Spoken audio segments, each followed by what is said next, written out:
আমি রনি, আমি একজন সাধারণ বিনিয়োগকারী। 2009 সাল থেকে স্টিল নাও এখন পর্যন্ত আমি শেয়ার মার্কেটে বিনিয়োগকারী অবস্থায় আছি। তো সেখান থেকে 2010 সালের পতন, উত্থান সবই আমার মোটামুটি একটা ধারণা আছে। তো এটা অত্যন্ত একটা ঝুঁকিপূর্ণ বাজার। এখানে জেনে শুনে ভালোভাবে শেয়ার মার্কেটের জ্ঞান না নিয়ে বিনিয়োগ করাটা অত্যন্ত ঝুঁকিপূর্ণ। আমাদের দেশে যেটা হয়, অধিকাংশ বিনিয়োগকারী অতিরিক্ত মুনাফা লাভের আশায় শেয়ার মার্কেটে খুব বিনিয়োগ করে এবং কখনো কখনো কিছু মুনাফা তুলে নেওয়ার পর তারা আরও বিনিয়োগ করে এবং তাদের পর্যাপ্ত জ্ঞান না থাকার কারণে তারা ক্ষতিগ্রস্ত হয়। তো আমার সাজেস্ট হচ্ছে যে এখানে ভালোভাবে কিছুদিন জ্ঞান অর্জন করে বা এই মার্কেট সম্পর্কে পড়াশোনা করে বিনিয়োগ করলে এবং দীর্ঘমেয়াদী এবং ফান্ডামেন্টাল শেয়ারের উপর বিনিয়োগ করলে এখানে লস হওয়ার সম্ভাবনা অনেকটাই কম।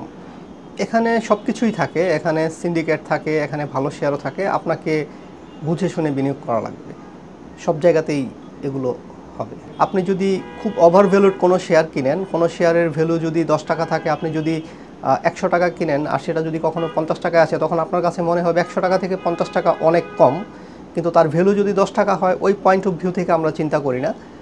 সুতরাং আমরা যদি ওই পয়েন্ট অফ ভিউ থেকে চিন্তা করি, কোনো শেয়ারের ভ্যালু অনুযায়ী ইনভেস্ট করি, সেক্ষেত্রে আমাদের এই ধরনের সম্মুখীন হওয়ার সম্ভাবনা খুব কম। অ্যাকচুয়ালি আমার মনে হয় আমার ব্যর্থতাটাই, আমার যতটুকু সাকসেস তার পেছনে আমার ব্যর্থতাটাই সবচেয়ে বেশি কাজে লেগেছে। কারণ যেখানে ব্যর্থতা না থাকে সেখানে শেখা যায় না। তো আমাদের যেখানে শেয়ার মার্কেটে আমরা ব্যর্থ হব, সেখান থেকে একটা শেখার সুযোগ আছে। যদি আমরা সেটাকে এডুকেশন পারপাসে নেই, তাহলে আমাদের ভবিষ্যতে সেই নলেজটা কাজে লাগানো সম্ভব। টু বি অনেস্ট, আমি 2000 সাল থেকে যদি এখন পর্যন্ত দেখি শেয়ার মার্কেটে, আমার কখনোই শেয়ার মার্কেটে ধস মনে হয়নি। যেটা হয়েছে এটা সাধারণ মানুষের ভুল ছিল।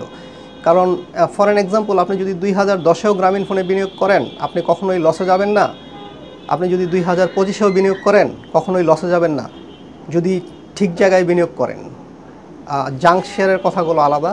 তো ওভারভ্যালুড মার্কেটে সাধারণ বিনিয়োগকারীরা বিনিয়োগ করে, তারপর মার্কেট ফলটাকে ধস হিসাবে ধরে নেয়। বাট এটা একটা নর্মাল কারেকশন বলা যায়। আমার মনে হয় সরকারের তরফ থেকে যদি শেয়ার মার্কেট সম্পর্কে ভালো নলেজ দেওয়ার মতো কোনো ইনস্টিটিউট থাকে, সেক্ষেত্রে বিনিয়োগকারীরা জ্ঞান অর্জন করতে পারবে এবং মোটামুটি ভালো, বিনিয়োগের জন্য সেটা ভালো এবং দেশের জন্য ভালো হবে আমার মনে হয়।